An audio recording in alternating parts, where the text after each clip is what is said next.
केंद्र में मंत्री आदरणीय सुकांत मजूमदार दा, मैं उनका बहुत बहुत स्वागत करता हूं। और अभी जिस विषय पर हम प्रेस कॉन्फ्रेंस करने वाले हैं, उस विषय को लेकर उन्होंने जमीन पर आंदोलन भी किया है, युद्ध भी छेड़ा है, न्याय की गुहार भी की है। इसलिए आज मेरे कुछ विषय को रखने के पश्चात बहुत तफसील से उस विषय को माननीय मंत्री जी भी रखेंगे। आज का प्रेस कॉन्फ्रेंस बहुत ही गंभीर मुद्दे को लेकर है। बंगाल में क्या हो रहा है, आप में से हर कोई वाकिफ है। बंगाल की परिस्थिति, बंगाल का भ्रष्टाचार, बंगाल में दीदी की दादागिरी, यह आज पूरे भारतवर्ष में ही नहीं, विश्व में लोग देख रहे हैं। अभी ऑक्सफोर्ड में जाके ममता बनर्जी ने कहा कि मैं टाइग्रेस हूं। कोई टाइग्रेस कभी भ्रष्टाचार में लिप्त नहीं होता। कोई टाइग्रेस कभी अपने ही बच्चों का भक्षण नहीं करता है। जो वास्तविक लीडर होता है, वो कभी पैसा मार करके भ्रष्टाचार के और करप्शन के माध्यम से अपने ही लोगों को नर्क में नहीं भेजता है, उनका जिंदगी, उनके जीवन को नारकीय नहीं बनाता है। मगर बड़े दुख के साथ कहना पड़ रहा है कि ममता बनर्जी एवं उनकी सरकार ने बंगाल में जिस प्रकार से भ्रष्टाचार को अनलीश किया है, भ्रष्टाचार को खुलेआम छोड़ रखा है, आज उसका गाज लाखों लोगों के ऊपर पड़ा है। आप सबने देखा, कल सुप्रीम कोर्ट, भारत का सर्वोच्च न्यायालय सुप्रीम कोर्ट ने बंगाल में जो स्कूल भर्ती घोटाला हुआ था, स्कूल भर्ती घोटाला 2016 से 2021 के बीच लगभग 23 से 24 लाख एप्लीकेंट बंगाल के अंदर टीचर और नॉन टीचिंग स्टाफ की पोस्ट्स जो एडवर्टाइजमेंट के माध्यम से निकली थी, उसमें उन्होंने अप्लाई किया था। और 2016 से 2021 के बीच लगभग 25,780 से अधिक टीचर और नॉन टीचिंग स्टाफ का रिक्रूटमेंट किया गया था। और उसमें इतने बड़े तादाद में भ्रष्टाचार हुआ था कि इस विषय को लेकर अनेकों लोग कोर्ट में गए थे। और उस समय बंगाल में इसे ब्राइब फॉर जॉब स्कैम, पैसा लेकर काम देने वाला scam, bribe for job scam और स्कूल भर्ती घोटाले के नाम से जाना गया। अप्रैल 22, 2024 में कलकत्ता के हाईकोर्ट ने बड़ा स्पष्ट निर्णय दिया। उन्होंने यह निर्णय दिया कि ये जो 25,780 रिक्रूटमेंट जिनकी हुई है, यह रिक्रूटमेंट प्रोसीजर फॉल्टी है, ये भ्रष्टाचार से मारा हुआ है। पैसा लेकर गलत तरीकों से ओएमआर सीट जो होती है, उस ओएमआर सीट जिसको कि ऑप्टिकल मार्क रिकॉग्नाइजेशन शीट कहते हैं, जब ये एग्जाम होता है तो इसकी शीट की इवैल्यूएशन होती है, उसको डिस्ट्रॉय कर दिया गया ताकि ये पता ना चले कि कौन सही है और कौन गलत है, ताकि जो सबसे नीचे के पायदान पे जिस कैंडिडेट का मार्किंग हुआ है उसको ऊपर लाके एक हायर रैंक में स्थापित किया जा सके। जो टॉपर नहीं है उसको टॉपर बना दिया जाए, जिसने क्वालिफाई नहीं किया और ओएमआर शीट में कोई भी प्रश्न का उत्तर नहीं दिया, उसको किस प्रकार से रिक्रूटमेंट दे दिया जाए पैसे के बल पर।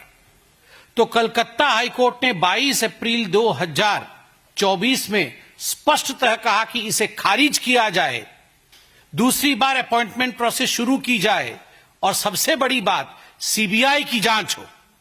सीबीआई की जांच हो। आप याद करिए उस समय किस प्रकार ममता बनर्जी और उनके जो साथी हैं टीएमसी के, सीबीआई के खिलाफ, ईडी के खिलाफ अनर्गल बयानबाजी कर रहे थे। सीबीआई कैसे राज्य में प्रवेश नहीं करे। और ये जो इंडी अलायंस वाले हैं, सब भ्रष्टाचारी, ये सारे भ्रष्टाचारी मिलकर हम कर्नाटक में सीबीआई को घुसने नहीं देंगे, हम बंगाल में सीबीआई को घुसने नहीं देंगे, जहां कांग्रेस शासित राज्य या इंडी के गठबंधन के लोग हैं वहां सीबीआई नहीं घुसेगी। क्यों नहीं घुसेगी?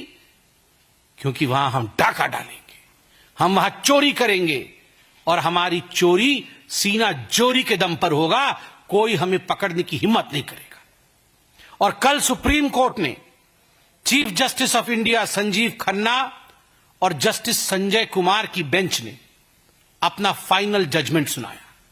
जब हाई कोर्ट ने यह जजमेंट दिया था खारिज करने का, तो 126 एप्लीकेंट गए थे सुप्रीम कोर्ट में अपना एप्लीकेशन दायर करने के लिए, अपील दायर करने के लिए कि हाई कोर्ट के इस जजमेंट को खारिज कर दिया जाए।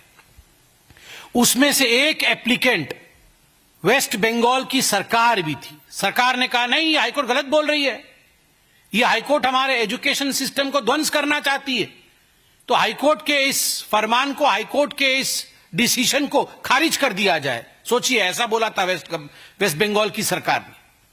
सुप्रीम कोर्ट ने उस समय स्टे ऑर्डर दिया कि ठीक है, अभी स्टे करिए, हम पूरे तफसील से स्टडी करेंगे।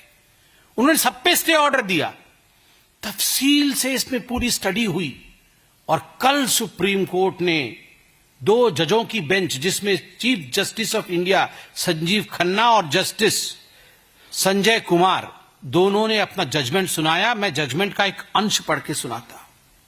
We have gone through the facts regarding findings of this case. Entire selection process is vitiated by manipulation and fraud. हमने इस केस के तथ्य को जांचा है, पूरे केस के तथ्य को जांचा है, सुप्रीम कोर्ट कह रही है। और पूरा का पूरा मामला जो सिलेक्शन प्रोसेस है वो मैनिपुलेटिव है, उसको मैनिपुलेट किया गया है और फ्रॉड है, धोखाधड़ी है, धोखा दिया गया है। Credibility and legitimacy has been denuded. Credibility और legitimacy की धज्जियां उड़ गई हैं। किसकी credibility और किसकी legitimacy की धज्जियां उड़ी है?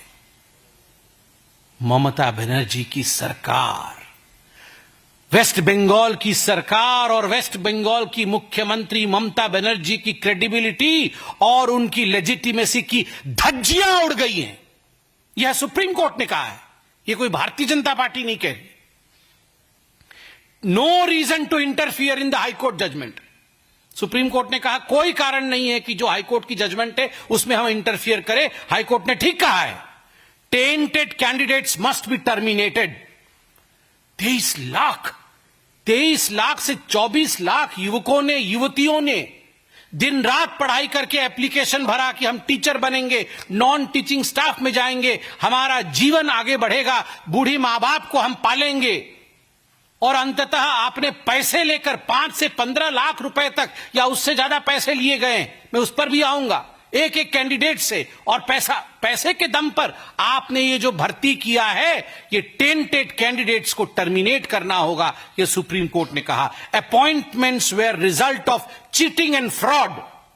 ये जो अपॉइंटमेंट हुआ है ये चीटिंग और फ्रॉड के नतीजे से हुआ है, धोखेबाजी से की गई है। ये सुप्रीम कोर्ट ने कहा है, ये कोई भारतीय जनता पार्टी नहीं कह रही है।